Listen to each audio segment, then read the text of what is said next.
Nous allons entrer maintenant dans la version authentique dans Bible Kalatambale. Pour cela, on va aller dans Origine, chapitre 5, au verset 65 à 67. Ici, c'était l'histoire d'un patriarche très important qui a marqué les époques, qui a marqué le temps et qui continue toujours à marquer le temps. Et on a aussi pris son histoire, ils ont changé, ils ont modifié.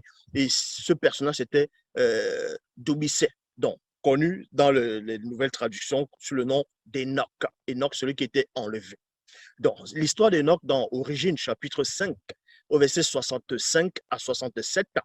Enoch, c'est-à-dire Dobicet, qui veut dire baptisé, en même temps initié, est sorti de son corps, il allait dans le plan spirituel, et là-bas, on a commencé à l'initier, il a commencé à voir des choses, il a pénétré dans la vision, il a commencé à voir des choses qui allaient se manifester plus tard. Et en même temps, c'était un torpédant, on dit, dont un prophète, on lui a donné une prophétie, il a vu une prophétie clairement, parce qu'une vraie prophétie, c'est quoi?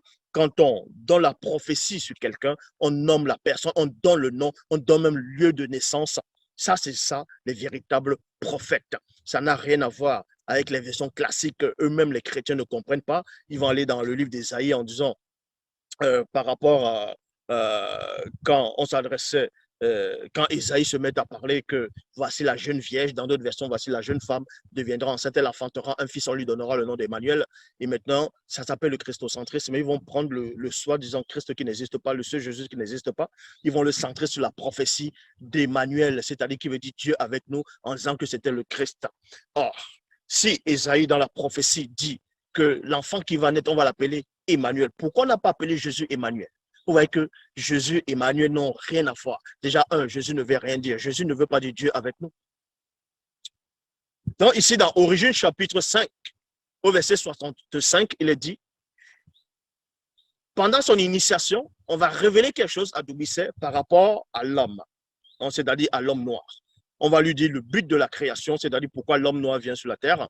On va lui révéler plusieurs étapes. Et parmi ces étapes, parmi ces révélations, on va aller dans le verset 65 qui dit ici, il, c'est-à-dire l'homme, a été créé pour imiter la vertu et l'impartialité des entités célestes.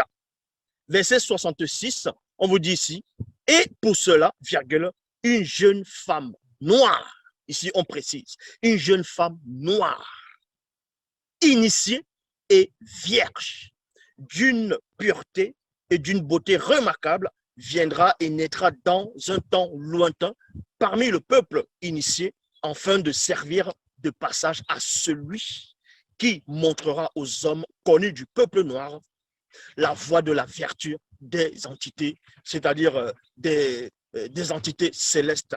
Donc, cette femme noire vierge, d'une beauté remarquable, c'était Eyumé. C'est qu'on va trafiquer son histoire, on va donner le nom de Marie. Or, la vraie histoire de cette femme extraordinaire, c'était une femme noire, africaine, et elle est issue de la lignée de Kakea. Ça, on va mieux voir cela. Donc, Dobicet avait déjà vu, c'est-à-dire quand on lui révèle la révélation, quand on lui révèle l'action, pendant qu'on donne la prophétie sur la naissance de cette femme extraordinaire qui viendra dans un temps lointain, Dobicet voyait en même temps l'image de cette femme. Il a pénétré l'image de cette femme. Il a compris qui était cette femme, son importance. C'est pour ça que je vais relire dans Origine, chapitre 5, verset 66. Et pour cela, une jeune femme noire initiée. Parce que Eyumé, c'était une jeune femme noire initiée. Vous. Donc, on vous dit ici, dans Origine, chapitre 5, au verset 66, et pour cela, une jeune femme noire. On précise ici, noire, initiée et vierge, d'une pureté et d'une beauté remarquable, viendra et naîtra dans un temps lointain, parmi le peuple initié, afin de servir de passage à celui là, c'est qui? C'est le vrai Christ, c'est Djoki Sabé, qui est Koudoumane Mola, qui montrera aux hommes connus du peuple noir la voie de la vertu des entités célestes. Et cette jeune femme initiée sera connue sous le nom d'Eyumé. Il y a point ici. Donc, on donne déjà le nom à Dobicet, que cette femme qui va porter le Christ, qui va porter le premier-né, qui va porter le Moutoudou, qui va porter Djoki Sabé, qui est Koudoumane, sera connue sous le nom d'Eyumé. Est-ce que vous comprenez? C'est ce qu'on appelle la précision de la prophétie d'un Moutop et d'un Moundi.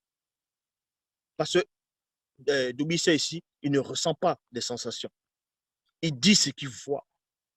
Exactement comme dans les Bibles classiques dans Jean 3,11, il a dit, nous disons ce que nous savons et l'on rend témoignage de ce qu'on a vu, donc de ce dont nous avons pénétré en profondeur.